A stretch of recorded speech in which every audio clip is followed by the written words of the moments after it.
What's up, everybody? Welcome back to the channel. Today is Wednesday. You're watching this on Friday, but I just got home from work and hopped on my computer here to edit this video, and I realized that this is the last video coming out before Christmas. So I wanted to get on here and wish you guys all a Merry Christmas and show my appreciation to you guys. We have, I believe, 940 subscribers on this channel. When I first started this channel, I had no idea if it would get any traction at all. I didn't know if we'd have 10, 15, 20, 50, 100. I had no clue how many subscribers we would get. So to me, it's pretty crazy that there's over 900 of you that decided to hit subscribe. And I know there's a bunch of you that leave comments all the time and leave likes and whatnot. And I really appreciate it all. But we're not stopping anytime soon. So while you're at your family parties or whatever you're doing for Christmas, show your family, show your friends, get them to subscribe. Let's see if we can hit 1,000 by the end of the year. Either way, hope you guys have a good Christmas, and I will see you guys on Monday. Let's get into the video. What's up, everybody? Welcome back to the channel. Today, we are installing a winter equipment rubber cutting edge. This is a 10-foot Everest plow. It had a generic cutting edge on it. Today we are installing a Winterflex system on here. I don't know if that's blurry or not, but they call it the Winterflex Snowplow blade system. So I just dug through our pallet here. We have 3 sets of it, so I separated one set. You get this first piece that goes on, which is this one and these two. This is the center one. These two go on your ends. I believe they are all universal because if you look here, you have the double punch on both ends for your beginning or your end. So you put those on first. Those get bolted with this set of bolts. This is your hardware kit for that section. And then on top of it, you put your rubber, and then you have these plates, which are basically just locking plates, and you get 2 curb guards. So I believe this setup is made for a front plow, but it's going to be put on a wing plow, which obviously is no big deal, but I think that is why they give you 2 curb guards. So I'm going to put them both on. I'm not sure with the front one on if it's going to hold the front of the plow up. We're going to have to test it and see. But this set of hardware here is for the rest of it. So the only difference in part numbers here, you have KTWFA12 and KTWFR12. So an easy way to know what is what. The R is for the rubber part. So the A is for your first pieces, which have these little, I don't know what you want to call them, but those slide in here. You have holes in your rubber edge that slide over that. So it should be pretty straightforward now that I have it all separate. You do get a little sheet here that has some preparation steps. Basically, they say take this off, throw your old hardware away, and then make sure where you're mounting it is clean. I've already run our wire wheel down it, you can probably tell. So this is nice and smooth the whole way down. I have all of our hardware right there. I just broomed it into a pile. So that is out of the way. We're going to get rid of all that and use all this new hardware. So it should be pretty straightforward, but I'm going to set these cameras up and get to work.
All right, guys, there we have it.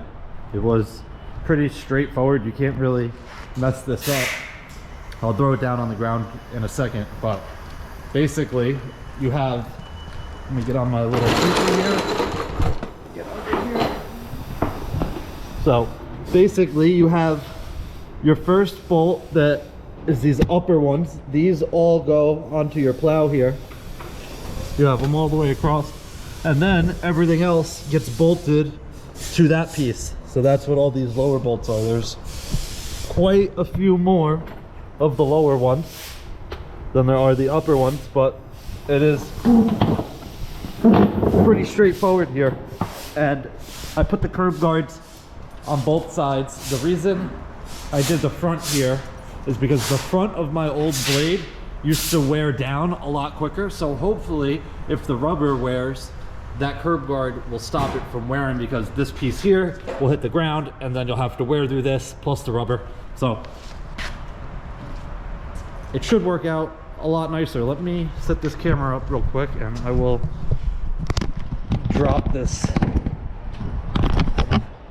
I'll drop this plow down real quick and we'll look at it on the ground.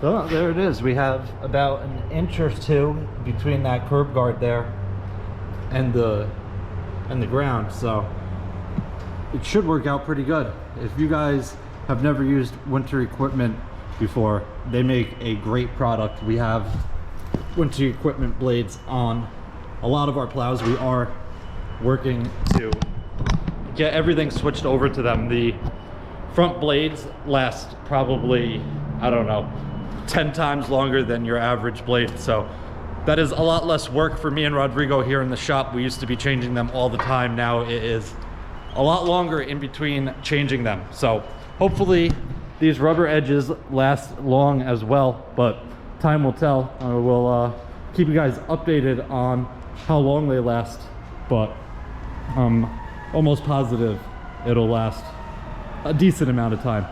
But that is gonna wrap it up for this one. If you guys have any questions or comments, definitely leave them down below and I'll get back to you as soon as I can. Either way, hope you guys enjoyed it. I'll see you guys next time. Peace.